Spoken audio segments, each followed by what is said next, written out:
Bonjour à tous, bienvenue à l'ambassade Pro Bike Shop pour un nouveau Ravi Talk. Le sujet du jour, le vélo, un chemin vers la santé.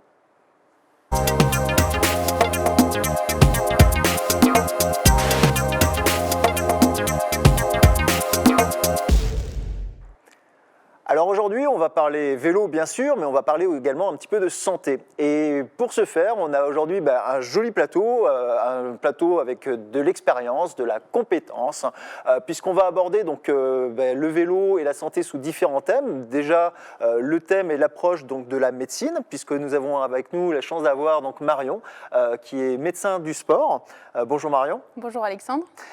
Nous allons voir également dans l'émission, en deuxième partie, qu'on peut mixer le vélo à une autre pratique sportive et on a la chance avec nous d'avoir un invité d'honneur puisque nous avons le multiple champion du monde, d'Europe, olympique et recordman du monde du saut à la perche, Renaud Lavinelli. Bonjour Renaud. Bonjour. Merci d'être avec nous. Avec plaisir. Enfin, en troisième partie de l'émission, on va vous faire partager l'expérience de quelqu'un qui a un parcours de mise ou de remise en forme par le vélo, puisque nous avons donc Aymeric avec nous. Bonjour Aymeric. Salut Alexandre. Donc Aymeric, toi, tu vas nous partager une expérience, un parcours qui, je l'espère, va être source d'inspiration et de motivation pour nombre d'entre vous. Fin d'émission, bien entendu, nous aurons l'instant roue libre avec les questions qui fâchent et vos questions que nous poserons à nos invités. Et également le tirage au sort de notre jeu concours avec ce mois-ci un chèque cadeau de 100 € de bon d'achat sur le site Pro Bike Shop. Alors on attaque avec la première partie sur le médecin, avec notre médecin sur la santé. C'est maintenant.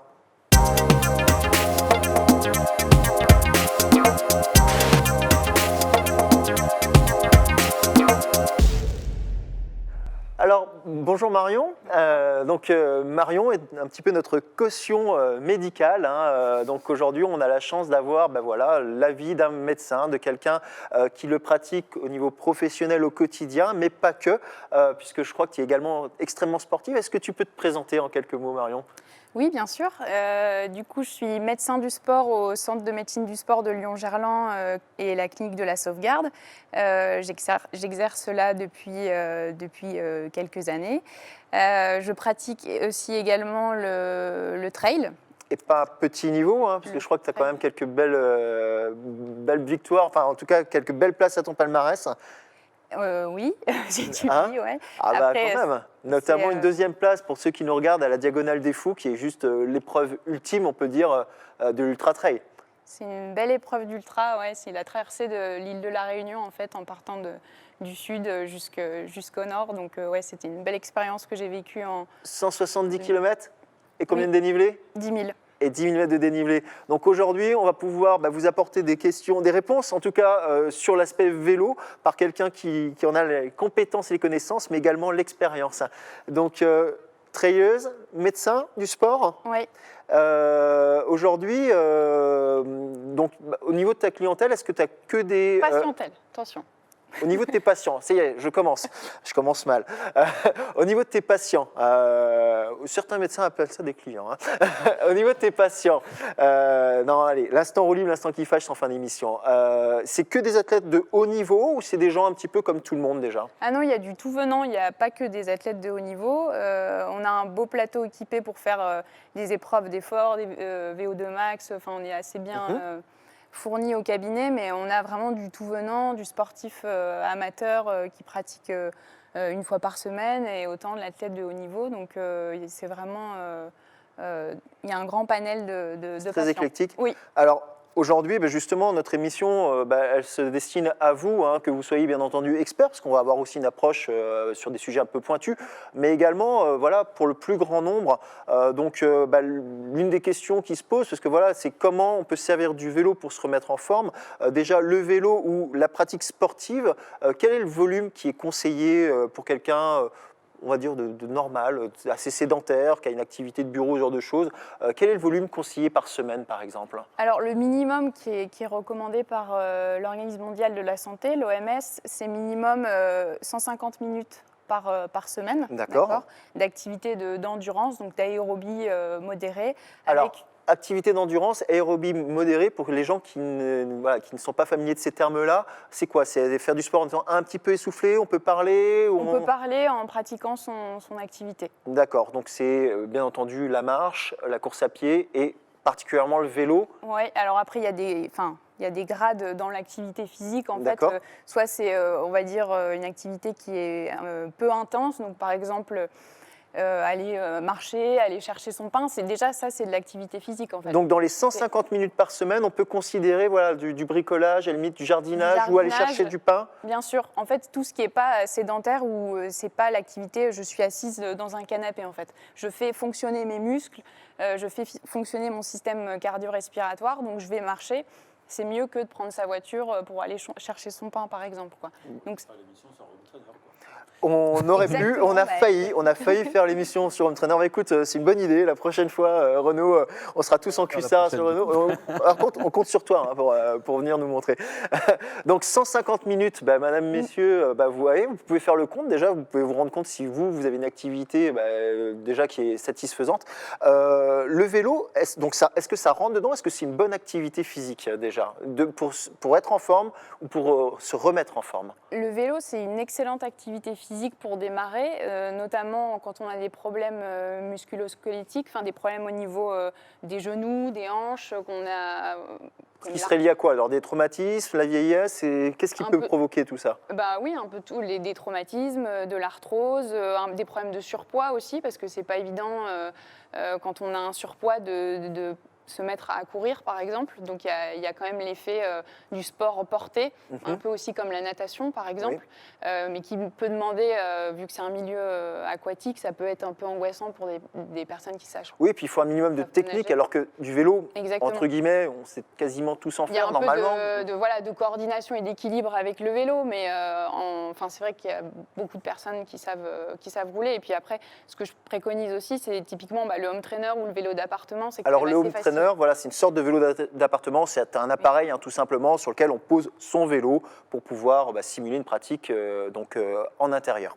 Oui, alors tu insistes sur, tu as précisé ce point et c'est vrai que je pense que c'est important.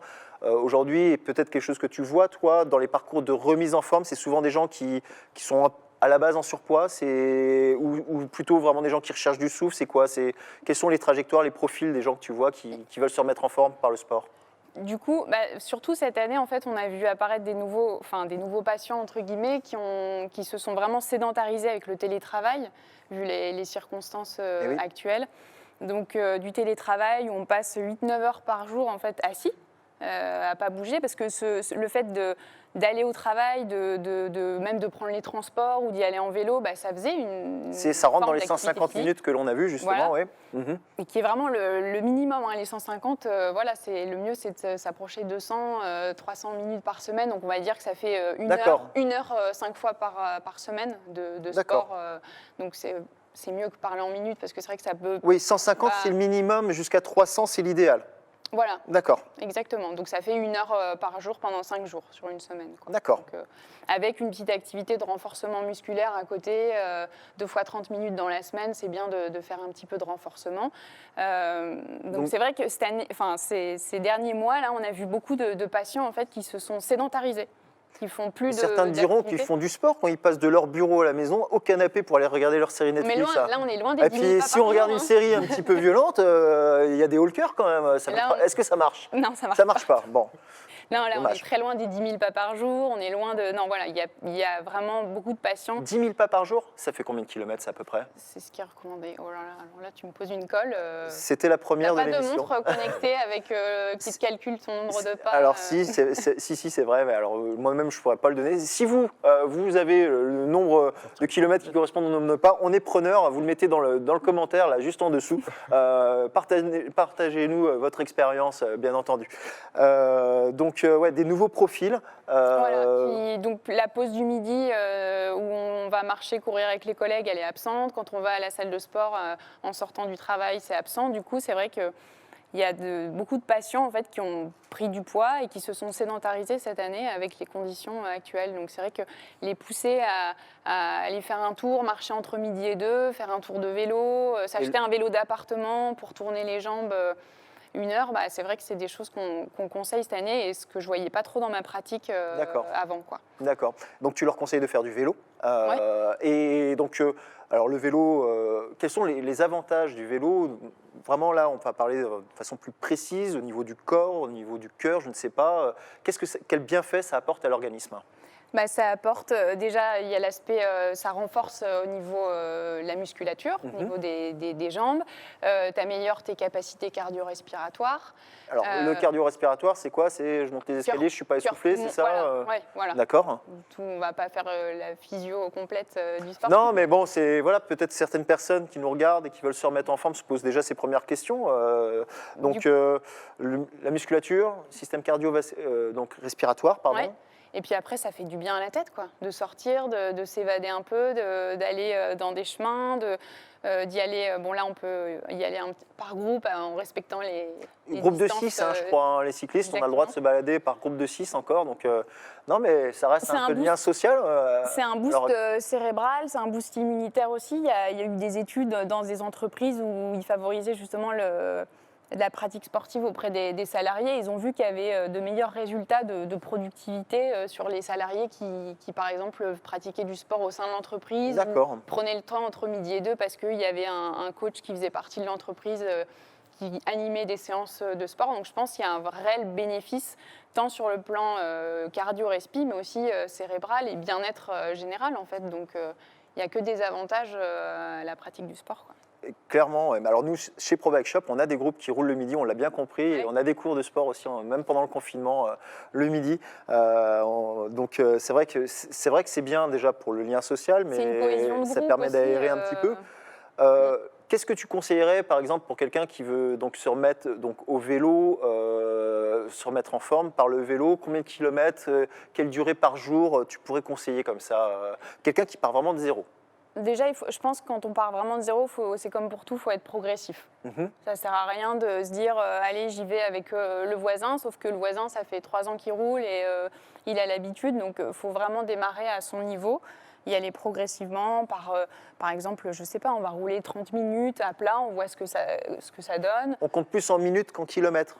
Bah oui, je pense que c'est mieux au niveau pour quantifier déjà. Et puis on ne sait jamais si tu habites en terrain vallonné, c'est peut-être un petit peu plus compliqué qu'à plat. C'est vrai que quand tu fais une sortie vélo avec du dénivelé, forcément ça te prend un peu plus de temps pour le même nombre de kilomètres à plat. Donc 30 minutes, des fréquences cardiaques, est-ce qu'on surveille, est-ce qu'on met une montre avec une ceinture cardiaque, qu'est-ce qu'on... Oui, alors après si on commence à regarder au niveau cardio, ce qui est bien c'est déjà de consulter un médecin du sport, de voir un peu, on reprend les bases, où on en est, pourquoi pas selon l'âge et les facteurs de risque cardiovasculaire de faire une épreuve d'effort, un ECG d'effort pour... C'est conseillé à partir de quel âge ça?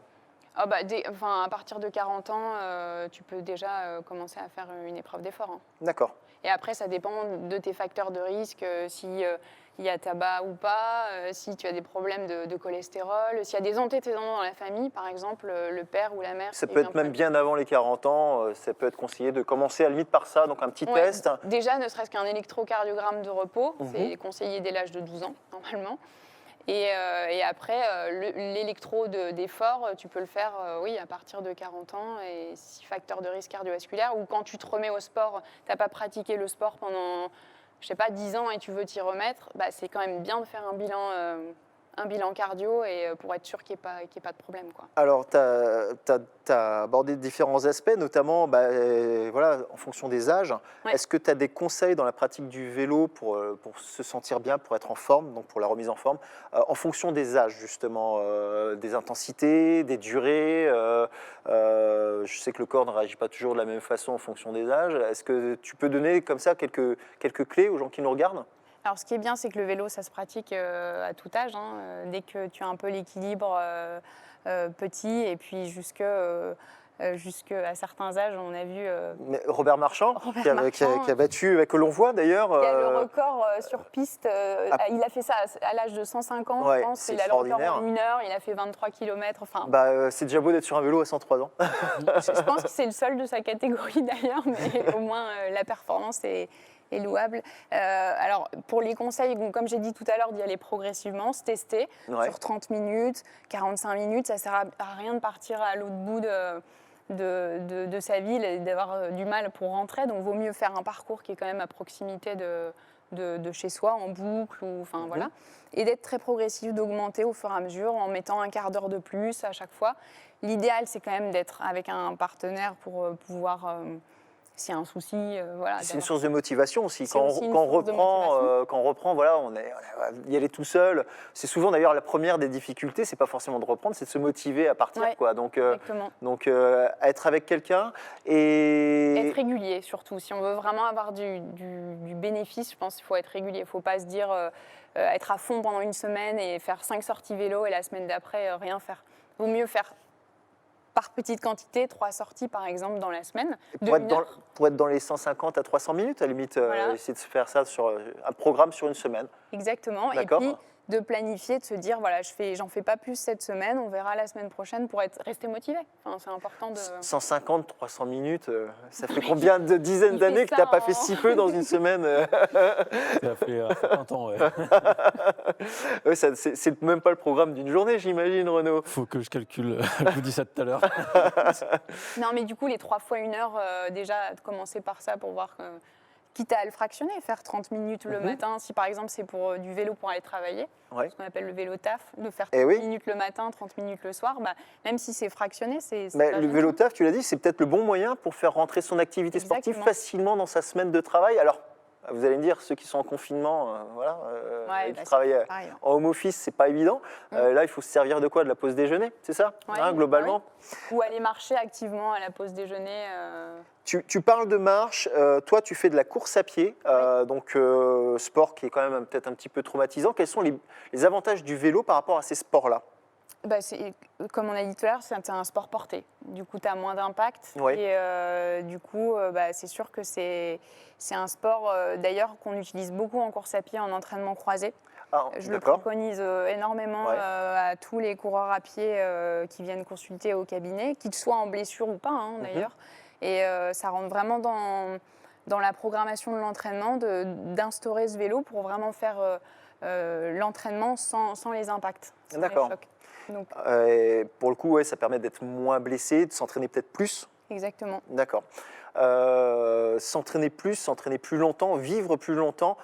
Est-ce que le vélo, est-ce que l'activité sportive, tu le conseilles voilà, pour mieux vivre et mieux vieillir? Ah bah tu gagnes en espérance de vie quand tu fais du sport. Tu pourrais donner, enfin c'est quoi, c'est difficile, c'est en fonction de chacun, mais Ouais. on peut gagner vraiment beaucoup en espérance de vie en faisant Alors- du sport régulièrement, quotidiennement comme ça? J'ai pas de chiffres précis en tête, mais j'avais lu des choses comme quoi, je sais pas, à l'âge de, disons, 40 ans, tu gagnais voire 2, voire 3 ans d'espérance de vie quand tu pratiquais une activité sportive régulière, 4 heures par semaine, 4 à 5 heures par semaine. Ouais. D'accord. Bah, ce qui est préconisé justement, Voilà. les 300 minutes. Après, le sport, ça rentre aussi dans quelque chose un peu plus global où tu fais attention à ton alimentation, à ton sommeil, au tabac, enfin voilà. Ça commence à devenir un mode de vie rapidement, c'est ce que tu Ouais, veux nous je dire? pense que tu fais attention à plus de choses à côté et du coup, tout ce qui est voilà, alimentation, sommeil pour récupérer, être en extérieur, tout ça, c'est vraiment après Eh un oui. mode de vie. Et Oui, il n'y a pas que l'aspect sportif, pratique pure, entre guillemets. qui voilà, rentre. ouais. Alors, c'est vivre plus longtemps, puis c'est peut-être mieux vivre longtemps aussi. Oui, t'es mieux dans ton corps. Pouvoir se déplacer, pouvoir... Quand tu dois courir après un train, monter des escaliers, quand tu te sens bien en fait, et ben je pense que tu le vis mieux dans la vie de tous les jours, quoi. Tu te sens mieux dans ton corps et mieux dans ta tête. Donc c'est sûr que c'est un bien-être, une qualité de vie énorme, quoi. Et alors là, on a parlé un petit peu du sport voilà, comme moyen de se remettre en forme. On a parlé du sport comme moyen d'accompagner notre vie, en fait, hein, pour mieux vivre.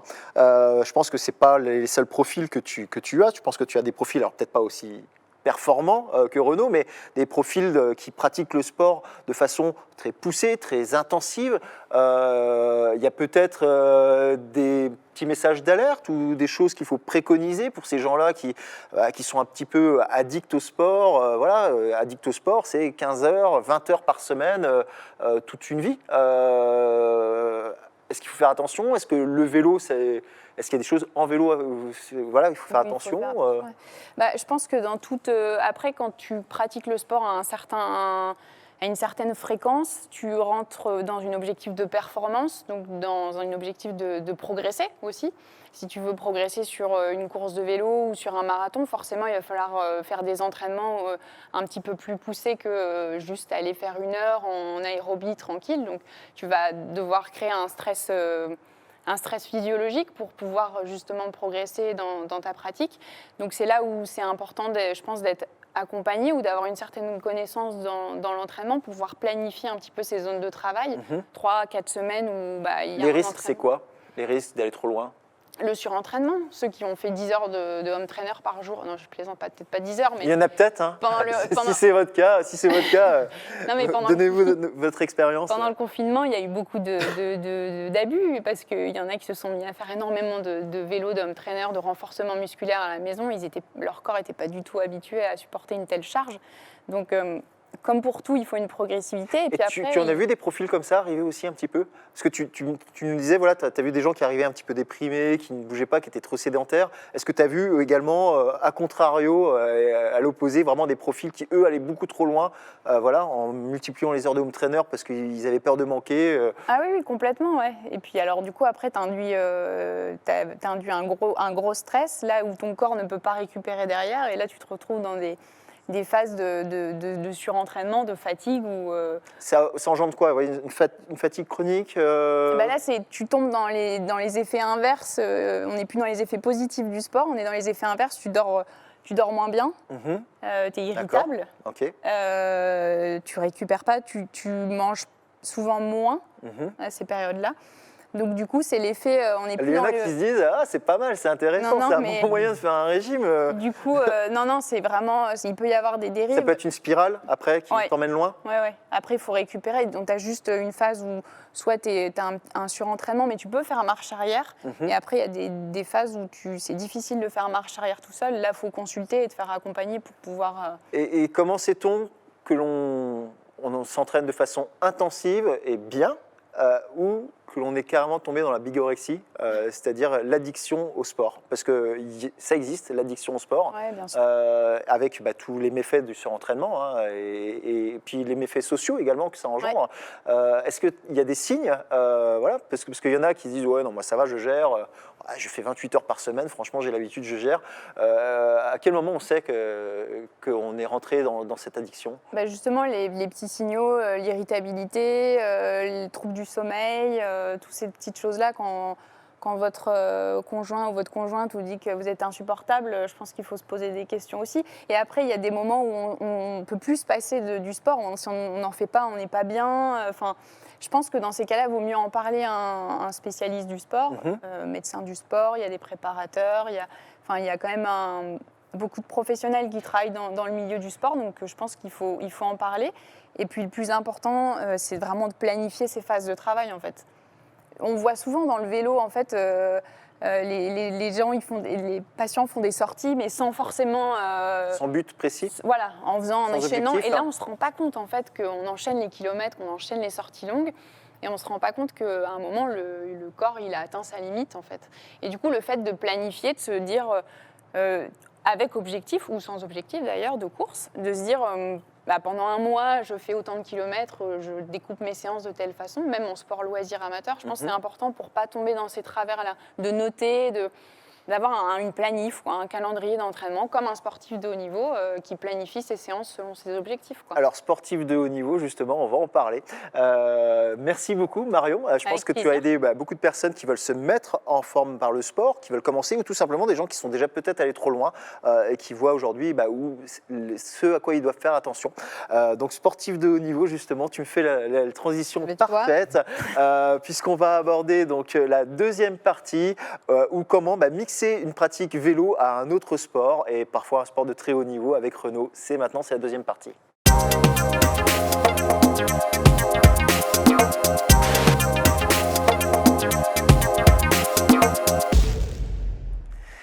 Alors Renaud, déjà merci d'être venu participer à notre émission. Renaud, si tant est que tu aies besoin de te présenter, peut-être qu'il y a certaines personnes qui ne te connaissent pas.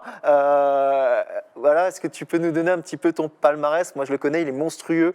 Est-ce que tu peux au moins nous le partager? Oui, bien sûr. Pour faire dans les grandes lignes, je fais du saut à la perche. Je suis champion olympique, vice-champion olympique en 2012-2016 et j'ai eu le record du monde pendant 6 ans avec 6,16 m. Donc, Le fameux record du monde de Sergei Bubka qui a été invaincu. D'ailleurs, tout le monde pensait qu'il ne serait jamais battu ce record du monde pendant plus de 15 ans, pendant 20 ans, je crois. 21 ans, il a duré. 21 ans, hein, c'est Ouais. ça. Hein. C'était complètement dingue parce que tout le monde en était tellement loin. Et c'est toi qui as eu l'honneur de le battre alors. Ouais, c'est moi qui ai eu l'honneur de le battre, d'y arriver. Et puis voilà, après, entre-temps, je l'ai reperdu. Enfin, je l'ai reperdu, ouais. Un petit jeune me l'a pris, mais voilà, c'est je dirais la beauté du sport, quoi. C'est que c'est jamais acquis, quoi. À la beauté du sport et la beauté du geste, ben justement, on va le voir tout de suite dans une petite vidéo. Allez, la course d'élan de Renaud Lavillenie, le sprint, la vitesse du champion olympique français à 6,16 m, pourquoi pas. Ah, record du monde. Record du monde. Renaud Lavillenie est le nouveau recordman du monde du saut à la perche. 6,16 m. Sergei Bubka est debout. L'ovation hystérique, les mains sur la tête. Il est groggy. Renaud Lavillenie est le nouveau recordman du monde du saut à la perche. 6,16 m sur les terres du Tsar, sur les terres du grand Sergei Bubka, sous les yeux de Sergei Bubka. C'est l'hystérie, c'est la panique. Tout le monde est groggy, tout le monde est scotché. 4000 Ukrainiens debout qui observent Renaud Lavillenie qui se lève. Le nouveau recordman du monde est un Français, il a 27 ans, il est champion olympique, mais surtout maintenant, il vient de s'envoler une barre à 6,16 m avec de la marge, très nettement, même pas, il ne touche même pas cette barre à 6,16 m.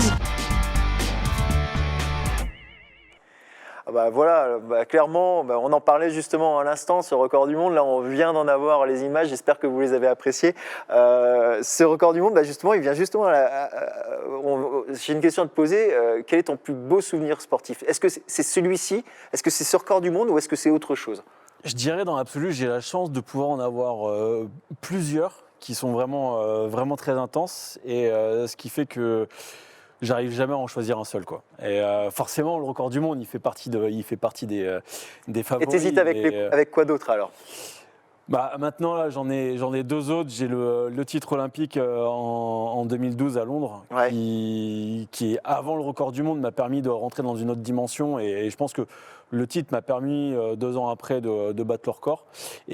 Tu penses, ouais, c'était un cheminement vers ce record? Ouais, parce que comment dire, gagner un titre comme ça aussi important, ça m'a permis de prendre encore plus confiance en soi. Et puis du coup, derrière, après, on peut tout tenter. On a déjà gagné ce qui se fait de mieux, donc on a plus de risques à prendre, quoi. Ce petit surcroît de confiance qui fait que tout devient possible alors. C'est un peu ça, ouais. D'accord. Plus après, la quantité de travail qu'il y a eu en plus et qui fait que, voilà, quand on est dans une phase dynamique comme ça, tout ce qu'on essaye, généralement, si on fait des choses bien, ça marche. Et puis, du coup, de gagner 1%, 2%, 3%, on monte comme ça. Et puis, forcément, je pense que ça m'a énormément aidé pour derrière aller chercher le record du monde, chose qui aurait peut-être pas eu lieu si j'avais pas eu ce titre, mais voilà, ça a eu lieu. C'est les donc deux on se grands pose pas la question. souvenirs sportifs, c'est le record et puis les JO alors. Ces deux-là ont été vraiment très grands et j'en ai un troisième qui se rajoute un peu depuis cet hiver, c'est les 6,06 m que j'ai fait en février sur la compétition que j'organise. Récemment là, ouais. Ouais, ça date d'il y a quelques mois, quoi. Et voilà. Et pourquoi?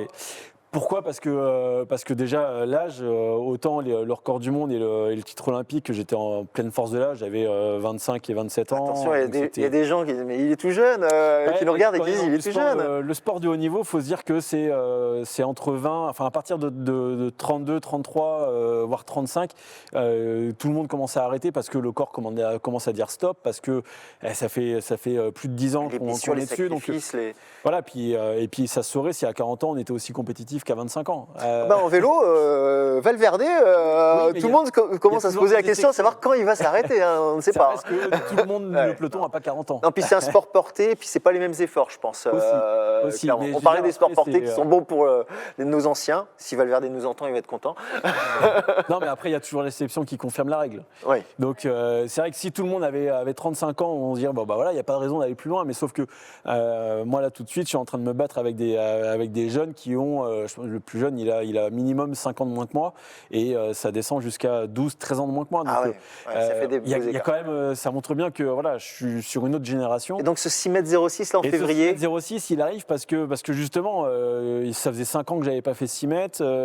C'est ma 3e performance de tous les temps, et ça arrive en plus sur une période où voilà, À l'approche des JO. il y a les JO qui arrivent, etc. Donc ça a été un très très grand moment pour moi, et puis voilà, j'espère que ça va en appeler d'autres. Bah, c'est super intéressant parce que en fait, ça, c'est des choses auxquelles nous, on ne se rend pas compte. Voilà. Alors, s'il y a des choses, on s'en rend compte. Le record du monde, forcément, on s'en est rendu compte. Le titre olympique, on était tous derrière les écrans, on a tous vibré. Surtout que c'était un peu rocambolesque. Tu fais l'impasse, tu tentes un pari pour passer devant les Allemands et tu réussis ce pari, tu es champion olympique.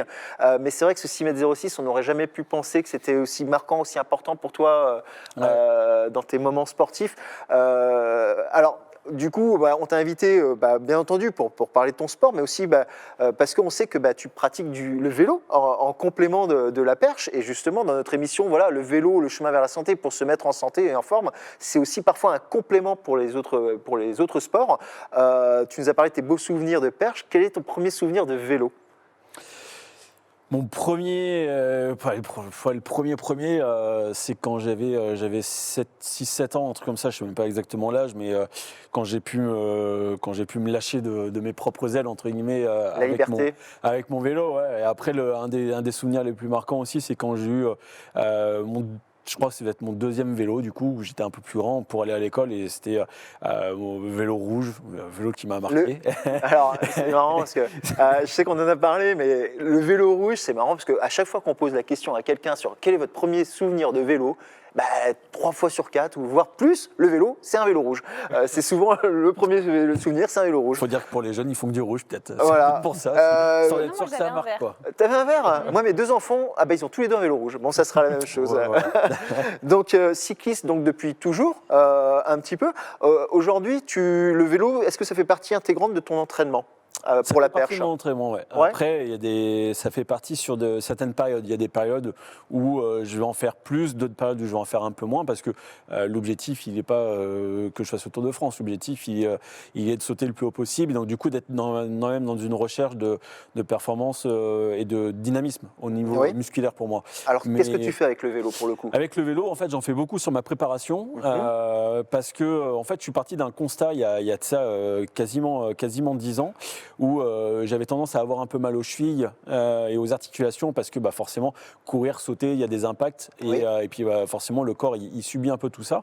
Et puis en plus, j'aime pas forcément courir longtemps. Et du coup, je me suis tourné vers le vélo en me disant, je peux faire un peu de vélo, je vais voir ce que ça donne. Et puis je me suis retrouvé en fait dans une situation assez confortable où je pouvais travailler mon cardio, je pouvais travailler la condition physique. Et à côté de ça, je mettais un peu, entre guillemets, en repos mes articulations, ce qui était, je dirais, tout bénéfique pour moi. Marion nous disait également tout à l'heure. Ça se recoupe complètement. Et à haut niveau, j'imagine que oui, les agressions sont encore plus importantes. Surtout que les agressions sont peut-être plus importante, et surtout c'est que le moindre impact va avoir une importance qui va être décuplée, quoi. Donc c'est vrai que le sportif lambda, on va dire, s'il a un petit peu mal au genou, bon, il s'arrête 1 ou 2 jours. C'est pas la fin du monde. Sauf que nous, à notre niveau-là, si on s'arrête 1 ou 2 jours, bon, ça peut aller, mais si ça passe 3-4 jours et que c'est répété, derrière après on va surcompenser, et puis en fait on va se retrouver à un moment donné, le corps il va dire stop, et on aura des tendinites partout, on aura des blessures, des déchirures, et c'est juste obligé d'une certaine régularité, et le vélo te permet de l'avoir. Donc à la limite, ça serait pour les gens qui voudraient, qui se posent des questions, c'est pour tous les sports finalement où il y a beaucoup d'impact, avec beaucoup de courses à pied, peut-être le football, ce genre de choses, ça peut être un complément peut-être intéressant. Après, je pense que c'est pas non plus anodin si en reprise de blessures, de quasiment toutes les blessures, le premier sport qu'on peut faire, c'est du vélo. Justement, là j'en reviens tout juste forcément d'une blessure au mollet, et le premier truc que j'ai eu le droit de faire, c'était du vélo. D'accord. Parce que voilà, c'est guidé, c'est dynamique, et donc c'est assez intéressant. Et puis après, en fonction des étapes que l'on a, que l'on veut, on peut mettre plus d'intensité ou pas, mais voilà, moi j'ai clairement... Donc là, tu as fait pas mal de vélo, alors j'en ai fait pas mal en reprise, j'en ai fait, j'ai fait pour la première fois mes 100 km d'une traite en avril. C'était un de mes objectifs que je m'étais fixé quand j'avais repris, et en me disant que voilà, après, à partir du mois de mai, je vais en faire un peu moins, et puis quand les compétitions arrivent, J'arrive toujours à en faire un petit peu, mais plus sur le côté loisir ludique, en me Ouais. disant voilà, je reviens d'un long voyage ou quoi, je vais aller faire 1 heure de vélo, ça va m'aérer l'esprit, ça va faire tourner les jambes, ça fait du bien, ça fait circuler. Ce Mais côté, pas plus, vous quoi. en parlais tout à l'heure, Marion, ce côté, ça te fait du bien, ouais, ce côté déconnecté de la perche, peut-être un petit Ouais. peu, Ouais, ça s'aérer fait l'esprit. C'est énormément quoi bien. pour toi un bon moment vélo? C'est quoi tes bons souvenirs vélo, tes bons moments vélo, c'est quoi? Les bons moments vélo, ouais. c'est. Alors après, je suis assez casse-cou, donc ce qui fait que sur la route, c'est pas forcément Non, des t'es super casse-cou, tu moments. sautes à 6 mètres sur une perche. Non, mais il y en a qui sont un peu plus réservés quand même. Mais moi, clairement, le profil type, c'est d'avoir en VTT. Forcément, je suis obligé de monter si je veux me faire plaisir, parce que moi, ce que je veux me faire plaisir, c'est sur la descente. C'est la descente qui te plaît Et, en VTT? et donc voilà, c'est Ouais, c'est vraiment comme de beaucoup, pouvoir se lâcher dans les grands espaces. J'ai l'avantage d'avoir un super terrain de jeu à côté de chez moi, Ouais. et qui fait que je peux partir autant sur la route qu'en VTT, du Et plat, même à du l'approche vallon, d'une compétition, tu vas rouler en VTT, tu te fais plaisir en descente? Ça, tu nous fais peur là. Ouais, On est tous après, comme je vais ça. pas me lâcher. Non, mais après, le truc, c'est que si on part du principe que tout ce que l'on va faire, c'est dangereux, on reste chez toi, on reste dans son canapé, et puis même dans son canapé, on a des risques. Donc après, voilà, si c'est quelque chose qu'on a l'habitude de faire au quotidien, le risque, il est mesuré et il est moindre. Et après, c'est évident qu'avant les Jeux, je vais quand même un peu rester sur les freins, quoi. J'imagine. Mais après, ça fait Et quand on tellement du réussit, bien il y a pour à le côté. petit surcroît de confiance qui fait qu'après ça passe, ce que tu me disais tout à l'heure dans ton C'est un peu cheminement ça, ouais. vers le record du monde. Ouais, VTTiste, descendeur, tu fais un petit peu de route également? J'en fais un peu, ouais. Ouais. J'en fais un peu. Après, en fait, ce qu'il y a, c'est que j'ai des copains pour la route, j'ai des copains pour le VTT. C'est bien, ça permet de voir plein de J'en ai monde. qui sont quand même sur les deux tableaux, donc c'est cool. Mais puis voilà, c'est pas le même délire, quoi. Mais après, ouais, je prends quand même beaucoup de plaisir en VTT, parce que je pense qu'il y a aussi ce côté nature qui, malheureusement, sur la route, je dirais la On peut aussi cohabitation isoler, avec les automobilistes est pas toujours facile. Pas toujours. Ça dépend des régions, mais c'est vrai que Ça dépend des régions, mais globalement, c'est quoi compliqué qu'il arrive, il y a parfois. toujours ce stress un petit peu, Ouais. quand même. On n'est jamais sur des routes fermées. L'avantage des chemins, c'est que quand tu es sur un chemin, tu es tranquille, quoi. Il y a rarement un arbre qui traverse la route. Quoique, C'est un peu plus rare. on en reparlera tout à l'heure, Émeric. Ça arrive. Ça peut arriver. Du coup, donc tu reviens de blessure, tu viens de nous le dire, tu as fait un petit peu de vélo. La question qu'on a tous envie de te poser, voilà, c'est les JO approchent, c'est dans 2 mois. T'es comment? Tu te sens comment? Ça va bien, Ouais. va bien. Ouais, de toute façon, si ça l'est pas, je pense que je serais pas là. Mais non, dans l'ensemble, ça va. J'ai pas trop à me plaindre. J'ai réussi à bien récupérer de la blessure. Ce qui est compliqué, c'est que quand on a une blessure, on se focalise sur un endroit du corps et on en oublie un peu le reste. Donc, il faut arriver à bien bosser dans son intégralité. Et puis voilà, je me suis vraiment donné le temps de retrouver mon niveau progressivement, pour justement penser le long terme. Il y a et ces pas 6,06 penser qui tout de sont là suite, il y a quoi. quelques semaines finalement. C'était. Ouais, c'était il n'y a pas longtemps. Donc l'avantage, c'est que le corps, il n'a pas oublié ça. Donc il sait que. Et moi, je sais ce qui me reste à faire pour y arriver. Et le chemin est pas si long que ça. Donc l'objectif, voilà, c'est Alors, Tokyo. l'objectif, c'est quoi l'objectif de Tokyo? L'objectif, c'est d'aller remonter sur le podium à Tokyo. Après, voilà, je dirais dans l'absolu, peu importe la place, tant qu'il y a une médaille, ça sera déjà une Un victoire. podium olympique, je pense que on t'aurait dit ça en tout début de carrière, t'aurais signé tout de suite, Ouais, peu importe déjà la place. d'avoir une médaille olympique, c'est énorme. Là, il y en a déjà deux, d'aller en 203, chercher une on dit. troisième, voilà. C'est ça. Donc, je suis pas si superstitieux, mais bon, on va tendance à. Et y croire, quoi. alors moi, je te le souhaite, et je te souhaite la plus haute marche, bien entendu, pour Tokyo. Et est-ce qu'il y aura un après Tokyo à la perche? Oui, forcément, ouais. Ah ouais? Forcément, parce que je prends trop de plaisir et que surtout derrière, c'est Paris, quoi. Donc c'est impossible de se dire non, je vais pas tenter d'aller jusqu'à Paris. Donc après, voilà, peut-être que mon corps il me dira stop bien avant ou pas, mais quoi qu'il arrive, je peux pas me brider avant ça. Le rêve, c'est d'aller jusqu'à Paris, c'est Le rêve, d'aller faire un et podium puis à après, Paris. on verra, quoi. On va d'abord Faire- s'occuper de Tokyo. C'est voilà, parce que plus le temps Ah, moi, tu me passe donnes et, ça, ouais, je vois ça. Et puis après même Los Angeles aussi. Et pourquoi encore du pas monde là-bas, non Et pourquoi pas? Quand on voit Valverde à 41 ans dans la flèche voilà, nous on se dit que tout est Voilà, possible. Los Angeles, 42 ans, on sera bon là. Ok, ouais, c'est bien parce que moi ce que je trouve beau c'est que sans être offensant, tu es un athlète expérimenté, tu as quand même beaucoup d'années à très haut niveau et c'est beau parce qu'il y a encore la passion quoi. Et voilà parce qu'il faut la passion, non, pour envisager comme ça Pour envisager Paris, du long terme, oui, je pense que sans passion, on ne peut pas. Je pense sans passion, on peut arriver à du très très haut niveau, à gagner des médailles, etc. Mais sur la durée, on ne peut pas tenir. Ouais. On ne peut pas tenir, c'est évident, parce qu'à un moment donné, il faut se raccrocher à autre chose. Soit on gagne tout, et auquel cas, voilà, on est dans un cercle dynamique, sauf qu'à un moment donné, on perd forcément. Ça ne peut pas arriver de tout le temps gagner. Et donc, dans les moments où c'est un peu plus dur, si tu n'as pas la passion qui est là pour te raccrocher. Qui des moments durs, la blessure, la contre-performance. Tout peut arriver. Donc, et là, quand on voit en plus le contexte dans lequel on est, je veux dire, 2020, une saison où tout le monde s'est préparé, et quelques mois avant, tout part n'importe comment. Ça n'a pas été trop dur ce report de JO? Dans mon cas, pas tant que ça, parce qu'en fait, j'ai arrivé d'une saison 2019 où j'étais aussi blessé, et j'avais l'hiver 2020, je m'en sortais, mais. Tu t'es dit, c'était peut-être l'opportunité de gagner un an dans la préparation. Dans l'absolu, pour moi, c'était ça, quoi. J'ai un an de plus pour me programmer. Et puis, dans l'absolu, en un an, j'ai gagné 10 cm. Enfin, 12 même. Donc, je ne vais pas m'en plaindre. C'est pas mal. Et puis voilà, après, quoi qu'il arrive, l'année de l'année dernière, c'était inenvisageable quand on voit le contexte dans lequel on est. Déjà qu'on voit qu'en ce moment, c'est envisageable, mais c'est quand même compliqué. Donc, voilà, il faut être patient. Et puis, il faut prendre la nouvelle ère comme elle est, quoi. Et l'ère d'après, c'est quoi? L'ère après la perche. Est-ce que tu as des envies de sport, des envies de challenge? Il y a des choses qui te font rêver? Où est-ce qu'on pourrait te voir? Un autre sport à haut niveau? Au niveau, je sais, enfin oui. Oui, un peu quand même, mais Ce serait quoi? j'ai tendance Tour de France à me lancer. Non, là, franchement, je pense que même une étape, je ne les suis pas, alors tout le tour, c'est inenvisageable. Non, par contre, sur la moto derrière eux, ouais, pourquoi pas. Ouais. Moto, sport mécanique plutôt, non, alors? je serais plus en sport mécanique, et je me suis lancé un défi qui est assez immense. J'ai déjà fait les 24 heures du Mans en moto. Ce qui est déjà juste énorme en soi. Assez solide. C'était quand? C'était en 2013 et en 2014. D'accord. Donc voilà, en 2013, je les ai terminés. En 2014, on a eu des soucis, on n'a pas pu finir. Mais mon objectif, c'est de pouvoir les faire maintenant en voiture.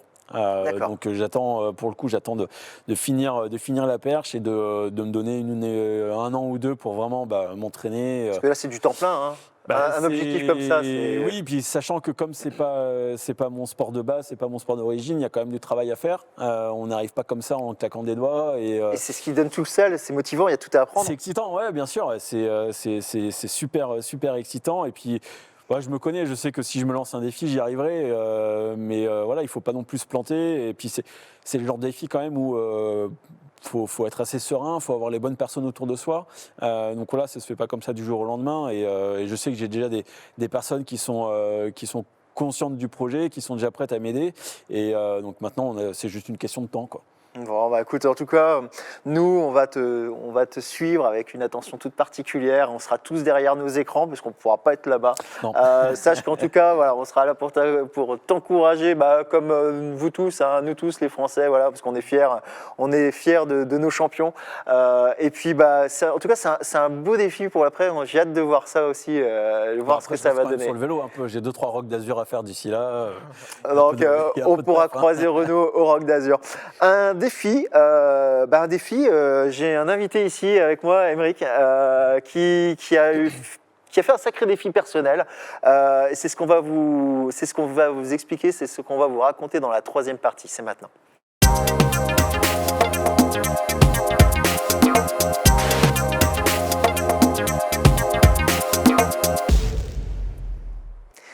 Alors la troisième partie, elle est dédiée à Aymeric. Aymeric, il a une expérience de vie, une expérience qui va vous partager un parcours assez exceptionnel, assez incroyable. Si c'est quelque chose, je pense, qui va parler peut-être à beaucoup de monde, en tout cas qui va motiver peut-être beaucoup de monde. Aymeric, déjà, est-ce que tu peux te présenter en quelques mots et nous raconter un petit peu tout ça, nous raconter ton parcours? Ouais, alors moi c'est simple, Aymeric, j'ai 43 ans, je suis informaticien. Voilà, il y a encore pas très longtemps, en septembre 2018, je faisais 132 kilos. 132 kilos. Jamais vraiment fait de sport de ma vie. T'étais pas du tout sportif à la base? Du tout. Pas du tout sportif. J'ai fait un peu, voilà. Donc oui, on te voit, d'accord. On a peine à penser que c'est toi. Ouais, alors, moi aussi, j'ai du mal à me reconnaître, tu vois. Ouais. Voilà, sur ces photos-là. Voilà, un peu pris une baffe dans la figure qui m'a fait me dire que je me mettais en danger en fait. Voilà, si ça s'appelle l'obésité morbide, c'est que ça a un vrai sens en fait. Un médecin du sport, Marion, quelqu'un t'a dit comme ça. Ça aurait pu. Tu as donné l'information et ça t'a. Non, je le savais au fond de moi, mais je l'écoutais pas, je me laissais aller. Voilà, je suis bon vivant, etc. Je disais hors caméra que ma femme était pâtissière et voilà, ça aide pas. C'est donc dû être un sacré challenge de perdre autant de poids avec une femme pâtissière. Tu as changé de femme, donc c'est la première des choses. Non. Excusez-moi, madame. Non, mais j'ai une mauvaise nouvelle qui est arrivée autour de nous. Une amie très proche qui, à 40 ans, a appris qu'elle avait une tumeur au cerveau, qui lui restait grosso modo 1 an à vivre, avec un petit bout de chou. Donc voilà, j'ai dû... Remise en cause personnelle, c'est quelque chose que... Du temps à digérer ça, et puis après je me suis dit, merde, putain, la vie est courte. Et voilà, si je fais pas quelque chose pour moi, je le fais au moins pour mes gamins. Et puis voilà, donc je me suis remis à faire attention. On a voulu aussi avoir dans cette émission sur le vélo et la santé, voilà, le témoignage, le parcours de quelqu'un, voilà, comme tout le monde, hein, excuse-moi, c'est pas péjoratif, mais voilà, que ça aurait pu, c'est toi, ça aurait pu être moi, parce que j'ai à moindre mesure, j'ai aussi un parcours de remise en forme par le vélo, mais voilà, c'était vous montrer que c'est possible, c'est la motivation. Alors c'est quoi justement? Ça commence comment? Ça commence par un déclic, tu viens de nous le donner, et après qu'est-ce qui se met en place? Après, on essaie de faire ça bien. En fait, quand je fais quelque chose, généralement, j'essaie de le faire bien, de me renseigner, de voir ce qu'il faut faire. Forcément, ça passe par l'alimentation. J'ai commencé en discutant avec un copain qui faisait du vélo, qui préparait la MB Race, etc. Il y avait déjà Alors, tu faisais pas du tout de vélo avant? J'avais mon vieux VTT où j'en faisais par-ci, par-là, comme ça, mais... Tu faisais pas tes 300 minutes par semaine? Non, je faisais pas. Et puis le vélo était dans le garage depuis 10 ans, j'en faisais pas vraiment plus. Donc alimentation. Alimentation, compter les calories, savoir ce qu'on consomme et ce qu'on emmagasine. T'as pas juste changé d'alimentation, t'es quand même rentré dans une analyse comptable de ton alimentation. Voilà, je suis informaticien, donc j'avais besoin d'un truc carré, simple, un truc qui puisse aller dans la durée, puisque du coup, pareil, je me suis pas dit du jour au lendemain, voilà, je vais faire ça comme ça. Je me suis dit, là, je m'en mets pour au moins 1 an sur de la remise en forme, et puis sur au moins 10 ans ou 20 ans à savoir ce que je consomme. D'accord, oui, c'est un plan sur le long terme. Mais voilà, c'est intéressant pour les gens qui nous regardent, parce que, comme tu dis, c'est pas juste je m'y mets demain et je change tout. Il faut être un peu structuré si on veut avoir peut-être la chance de durer. T'avais fait des tentatives avant? J'avais fait plein de tentatives avant. J'avais fait des régimes un peu débiles, les régimes du camp, hyperprotéinés, ce genre de choses. Alors ça a bien marché, j'avais perdu 30 kilos, j'en ai repris 40. Oui. Et puis ça a marché un temps, quoi. Donc là, je me suis dit, non, ça stoppe. Là, on change complètement et on va sur la durée. D'accord. On sait, voilà, je veux pas changer mes habitudes alimentaires parce que j'aime bien les pâtisseries, j'aime bien boire une petite bière après et il faut garder des plaisirs. Tu en as quand même quelques-uns des plaisirs. Excuse-moi, je te coupe. Parce qu'en tant qu'athlète de en pâtisserie, je suis pas mal, moi. L'avantage, c'est que je les élimine facilement aussi. Donc, c'est bon ça. Du coup, c'est de la triche. Je te passerai une carte. Trop de restrictions, en fait, ça marche pas, quoi. Exactement, voilà, c'est exactement ça. Garder quelques petits plaisirs alors. Ouais, c'est ça. Juste savoir un petit peu, se dire, tiens, aujourd'hui j'ai envie de reprendre du fromage, je prendrai pas de dessert ou machin, ce genre de choses. Un petit verre de rouge, du coup, pareil, tu... Et est-ce qu'après, à chaque fois, le vélo, il est où là, dans tout ça alors, parce que donc il y a l'alimentation c'était l'alimentation et puis le sport en parallèle, forcément. Dès le début. Le vélo, celui-là, je l'ai tout de suite fait réparer, j'ai tout de suite voulu m'y mettre, mais les premiers kilomètres, c'était l'enfer. Je me souviens que ma première sortie, j'ai dû faire 8 kilomètres et je suis revenu en poussant le vélo, quoi. Enfin, t'imagines Progressivité. C'était un bon point de départ, 8 C'était km. un bon point de départ de se connaître. Du coup, je me suis acheté un rameur, en fait, avec, là où, exactement comme tu le disais, de se dire, moi j'en faisais 40 minutes par jour. 40 minutes parce que c'est un épisode Netflix. Du coup, je me mettais avec mon casque sur les oreilles après le boulot sur le rameur. Je me suis fait tous les Walking Dead. Donc ça permet d'accélérer. Il y a combien de saisons? Il y a 10 saisons. Ah ouais, ça fait pas mal d'entraînement, c'est pas mal. Donc voilà. Non, mais ça peut être un conseil pour les gens qui nous regardent, qui n'aiment pas le sport. Voilà, ça peut être un sport porté. Tu as choisi le rameur sport porté. Ça peut être un vélo d'intérieur. Voilà, dans un petit épisode de Netflix. Un podcast, un épisode, c'est un facteur motivationnel, quoi. Tu penses à autre chose et puis tu as juste ton chrono qui est là. Ouais. Je le faisais quand même avec la ceinture cardio pour voir un petit peu, parce que j'ai pas fait de test à l'effort ou autre que j'aurais dû faire. C'est un conseil supplémentaire qu'on peut donner éventuellement. Ouais. Mais donc je me surveillais comme ça. Après j'ai pris un home trainer aussi. Et le vélo est arrivé un petit peu après alors. Et le vélo, un petit peu de plus en plus. Ouais. Plutôt sur les week-ends. Le rameur, c'était plus en semaine, régulièrement, les 5 jours de la semaine.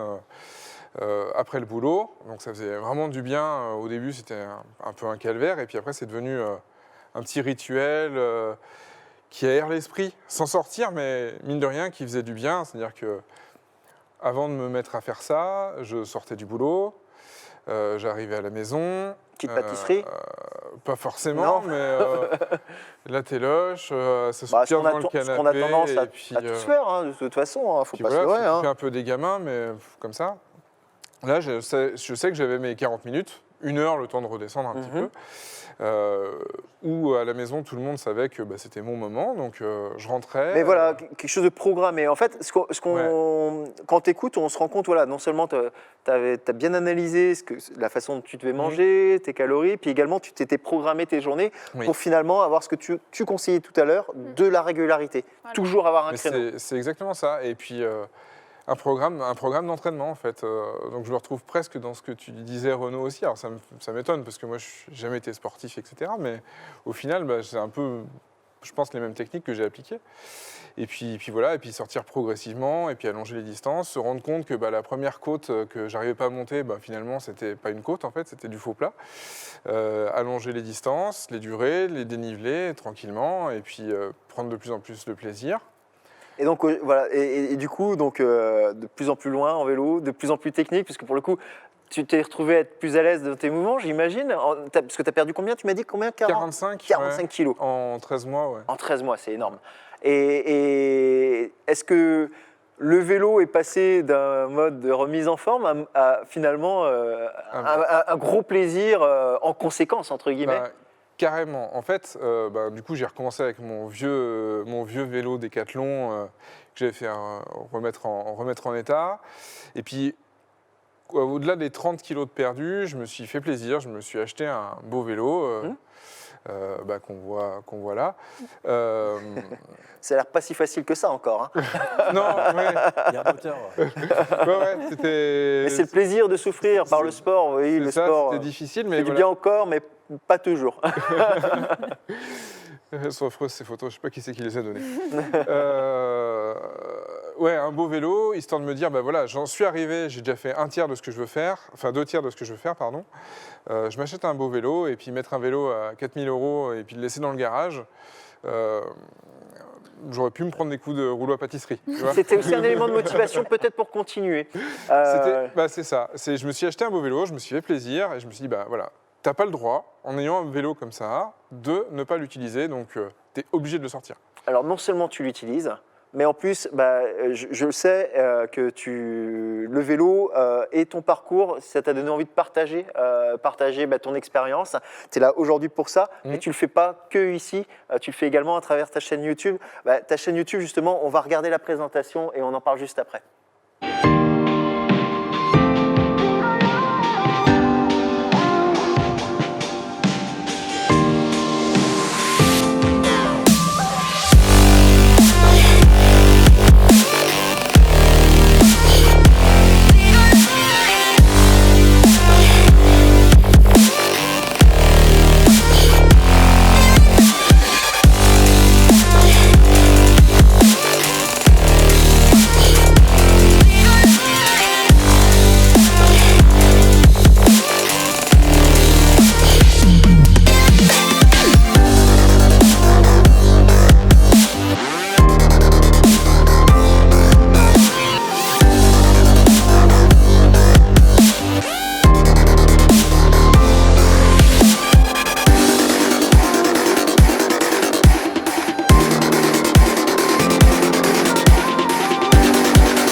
Super présentation. Alors, Aymeric, c'est quoi l'objectif de cette chaîne? Quel message, qu'est-ce que tu cherches à faire avec cette chaîne, justement? Avec la chaîne, j'ai envie de partager en fait avec les gens, j'ai envie de partager ce que le vélo m'apporte, ce que les gens m'apportent aussi, parce que via le vélo, j'ai rencontré plein de gens en fait, plein de gens que j'aurais pas pu rencontrer dans mon cadre de mon métier, etc. Des gens d'autres sphères, d'autres personnes, des passionnés, des gens, que ce soit même des pros ou des gens super forts. Au-delà de l'aspect physique, cette remise en forme, elle t'a ouvert à... Ah mais ça a tout changé quoi. Franchement, c'est aussi pour ça que tu m'as appelé et pour que je me sens un peu à ma place, mine de rien, même avec des athlètes comme on peut avoir ici. Et donc oui, ce que j'ai envie de dire, c'est d'aller chercher des gens comme ça qui vont t'aider à progresser, qui même s'ils sont 10 niveaux au-dessus de toi, vont prendre le temps de te dire, fais attention, mange une barre, une pâte de fruits à tel moment, mange tel truc, là tu devrais plus te mettre comme ça, on appuie sur ton guidon, etc. Et tous ces moments que je partage, et puis que ce soit aussi de partager, de dire tiens là je suis descendu vraiment comme un sanglier dans cette descente-là, c'était super, j'ai gagné 3 secondes au chrono. Tous ces partages-là, autour d'une bonne bière, autour d'un truc, cette ambiance, j'ai envie de la retranscrire en fait. Et on la ressent bien, cette ambiance, quand on regarde tes vidéos. Alors moi j'ai la chance de pouvoir rouler dans les endroits où roulait Aymeric, mais c'est vrai que ça donne envie d'aller découvrir ce sentier, d'aller découvrir Donc finalement, moi je trouve... oui, tu disais tu as ta place, mais bien entendu tu as ta place parce que tu as relevé un challenge qui est juste énorme quand même, sans mauvais jeu de mots avec... je ne pouvais pas m'empêcher. Tu as relevé un challenge qui était hyper important, un vrai challenge de sportif, clairement. Donc, moi, je trouve ça super motivant et voilà, j'espère que ça va donner l'inspiration. En tout cas, si vous manquez, vous, d'inspiration, allez regarder une vidéo et ça peut vous donner la sensation de ce que vous pourrez faire après. Voilà, les rencontres, les chemins, le plaisir que une remise en forme par le sport et par le vélo peut engendrer. Et je sais en plus, Aymeric, que tu réponds toujours avec beaucoup de plaisir justement aux personnes qui te demandent comment tu as fait. Je l'ai vu, j'ai vu dans les commentaires, mais comment tu as fait, combien tu as mis de temps. Tu prends toujours beaucoup de temps pour les autres et on t'en remercie. C'est encore arrivé ce matin, tu vois, quelqu'un qui me demandait quel rameur j'avais pris, comment j'avais fait. Moi, j'aime ce partage en fait. Un beau partage d'expérience. J'espère que vous êtes motivés, j'espère que vous êtes convaincus, j'espère que ça peut être le petit déclic pour commencer demain, commencer à penser, à organiser les choses pour se sentir mieux par le vélo sur du long terme. Merci beaucoup Aymeric pour ce partage. Maintenant, on va attaquer la toute dernière partie. La toute dernière partie, c'est l'instant roue libre et c'est maintenant.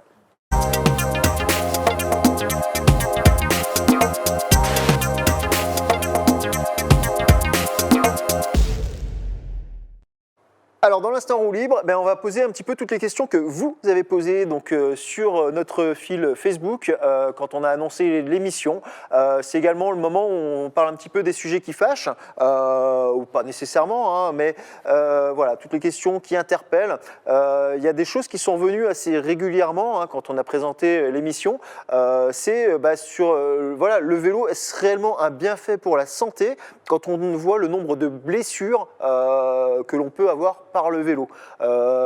Est-ce que le risque-bénéfice est en faveur du vélo ou finalement non, ça reste quand même un sport dangereux? Est-ce que vous avez des avis? Alors, Aymeric, est-ce que tu as un avis sur le sujet, toi qui reviens d'une fracture de la clavicule? C'était sur le vélo? Oui, c'était dans un arbre. C'est la faute de l'arbre. C'était la faute de l'arbre. Est-ce que j'ai un avis? Non, il faut se faire plaisir. Après, l'accident peut arriver, je pense, partout. Là, c'était un peu l'accident bête sur la dernière descente. Voilà, ça arrive. Il faut juste prendre le temps de se remettre après et puis pouvoir reprendre le guidon. Et les 4 mois et demi étaient longs. Oui, j'imagine, surtout quand on est passionné. Et au niveau toi, avec ton œil après, médical. C'est ce que disait Renaud tout à l'heure, c'est si on ne prend pas de risques, on reste dans son canapé. Enfin, voilà, il y a autant de risques pour un athlète olympique qui va rouler à un mois de son échéance. Sinon, on ne vit plus, quoi. Donc, à un moment... Tu n'as pas le droit de dire ça à un mois et demi d'échéance. On traverse la route, on peut se faire faucher et c'est pareil. Il faut avoir connaissance, je pense, de ses capacités. Il ne faut pas s'engager. Moi, je vais pas faire. On parlait des centres de VTT tout à l'heure avec Émeric. Je ne vais pas me mettre en haut d'une montagne avec mon vélo et descendre à fond. Mais par contre, aller rouler dans les Monts d'Or, parce qu'on habite à Lyon, voilà, en ayant connaissance de mes capacités en descente, eh ben, j'y vais. Mais je veux dire, il faut avoir juste adapté son niveau actuel à la difficulté du terrain, je pense. Voilà. Et le sport, quand il est pratiqué à très haut niveau, voilà, est-ce que c'est pas quelque chose qui peut être dangereux pour sa santé? Là, on parle de vélo, donc le vélo un peu plus particulièrement, avec toute la connotation qu'il peut y avoir derrière, sport de haut niveau, dopage et compagnie. Est-ce que c'est des choses auxquelles toi, en tant que médecin, tu as été confronté, des athlètes qui sont allés trop loin justement, et le sport les a conduits à se mettre un petit peu en danger, ou pas spécialement, ou non, ça reste quand même très rare? Ça reste. Enfin, après, il y a toutes les blessures, tout dépend les sports. C'est sûr que les sports de moto, le ski, forcément, il y a des traumatismes. Après, ça se répare. Je veux dire, ce qui est compliqué, c'est plutôt, je pense, les traumatismes psychologiques ou le sevrage vraiment du sport de haut niveau. On voit quelques athlètes qui ont du mal à se remettre de changer complètement de vie. Beaucoup sur les sports d'endurance, non? Sur les sports d'endurance, je pense aussi ça se voit dans les sports collectifs où il y a une émulation quand même d'équipe. Voilà, je pense que aussi quand on a atteint une certaine forme de. Bon, t'es tranquille à la perche. De reconnaissance. Ni en sport collectif, ni en endurance. Ouais, mais on n'est jamais vraiment tout seul non plus à l'entraînement, donc ça se rejoint quand même beaucoup, quoi. Et parfois passer de la lumière à l'ombre aussi, ça ne doit pas être évident non plus quand on arrête une carrière de sportif de haut niveau. Donc. Mais bon, après, il y a tellement de bénéfices. C'est quelque chose que tu pourrais redouter, ça, ou au contraire, qui te. De passer de la lumière à l'ombre, toute relative. Toi, tu ne seras jamais vraiment à l'ombre parce que bah non, mais multiple champion du monde, d'Europe, olympique, recordman du monde. C'est bien aussi. Ouais, justement, quel est ton œil là-dessus? Comment tu le verrais, toi? Il y a des périodes qui n'est pas encore, mais. Non, après, c'est que moi je sais, c'est que le sport fait partie de ma vie et que j'en ferai tout le temps. Enfin, après, on peut jamais être sûr de son coup, mais j'ai du mal à passer plusieurs jours sans rien faire. Donc, même dans une période où tu as zéro objectif d'entraînement, quand je suis en vacances ou quoi, je fais toujours des trucs. Je fais du surf, du vélo, il se passe quasiment pas un jour sans que je fasse une activité, parce que voilà, c'est dans mon ADN, c'est dans mon sang, et puis c'est dans mon mode de vie, quoi.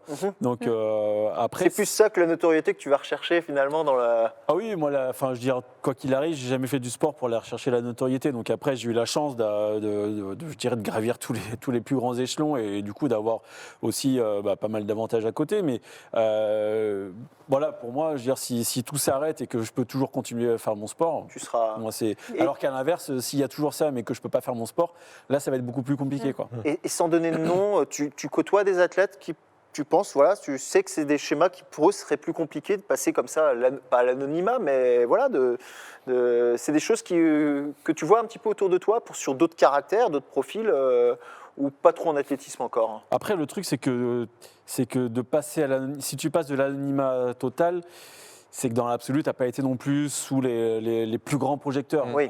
Donc c'est après souvent des fois des personnes qui ont été peut-être trop éclairées entre guillemets par rapport à leur réel niveau. À ce qu'il aurait dû être. Et du coup, voilà, je dirais le revers de la médaille est plus dur. Mais ce que tu décris, c'est plutôt plus ou moins toute la télé-réalité du moment, quoi. Plus mise en lumière que ce qu'il mérite, quoi. Ce qui est compliqué, c'est que c'est le monde actuel dans lequel on est, avec tous les réseaux sociaux, etc., fait que, en fait, il y a beaucoup d'athlètes qui agissent comme des champions, des stars comme des stars, alors qu'ils n'ont jamais rien prouvé, qu'ils n'ont jamais rien fait, ou très peu, mais je veux dire.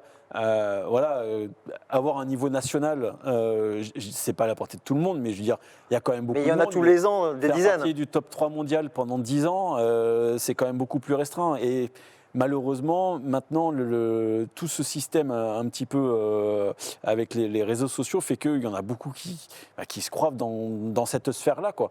Donc forcément, eux, si tu leur enlèves ça... C'est pas ton schéma, hein. Toi, tu passes à la lumière pour partager, on est d'accord. Clairement, ouais. D'accord. Mais aujourd'hui, si vous aviez un seul et unique petit conseil santé par le vélo ou autre à donner donc aux personnes qui nous regardent, quel serait-il? Aymeric, je commence par toi. Mais c'est jamais trop tard pour s'y mettre. Moi, j'ai envie de dire ça, en fait. Ok, jamais trop tard sur s'y mettre. Pas mal, franchement. Non. Renaud, toi, qu'est-ce que tu pourrais leur donner comme conseil, voilà, à ces gens qui veulent se remettre en forme ou rester en forme par le sport? Moi, c'est de trouver le sport qui leur donne du plaisir. Après, peu importe ce que c'est, mais prendre du plaisir, quoi qu'il arrive, parce que c'est ce qui nous permettra de se dépasser, quoi. Le plaisir, la passion, on l'a deviné. Marion, un conseil plus médical ou non? Tu vas rester dans la passion, toi qui es aussi une grande pratiquante. Après, moi, bouger, quoi. Le mouvement, c'est la vie et c'est important de Quel le faire. qu'il soit. Ouais. Ouais, bah, Le plaisir, c'est le plus important. Donc, que ce soit le vélo, la course, la marche rapide, n'importe. Il faut trouver. Il faut bouger. Voilà. Eh bien, en tout cas, merci pour toutes vos expériences, votre partage, vos conseils. Merci à vous de nous regarder. Voilà, donc vous l'avez compris, trouvez votre sport, bougez et commencez, quoi. Il faut commencer. Ouais. Ça commence toujours par un premier pas. On va commencer. Et faites du vélo aussi, du coup. Et un premier pas ou un premier tour de roue, ouais, pas mal. Merci, merci Renaud. Allez, on va finir cette émission avec le tirage au sort de notre jeu concours. On va voir qui a gagné donc le bon d'achat de 100 € sur le site ProBike Shop. On va m'amener tout de suite le nom du vainqueur. Merci beaucoup Marie. Alors c'est Mathieu, alors c'est pas commun comme nom de famille, Mathieu DMX, voilà, ça doit être un nom des réseaux sociaux. Mathieu DMX, tu as gagné donc un bon d'achat, on te contactera et tu vas pouvoir te faire plaisir pour pourquoi pas commencer la pratique ou aller un petit peu plus loin. On vous remercie tous. Merci pour toutes vos expériences. C'était un super moment. Merci à vous tous. Nous vous remercions d'avoir suivi ce nouveau Ravi Talk. Si vous a plu, n'hésitez pas à vous abonner sur notre chaîne YouTube juste en dessous. Et à bientôt pour un prochain numéro. Salut!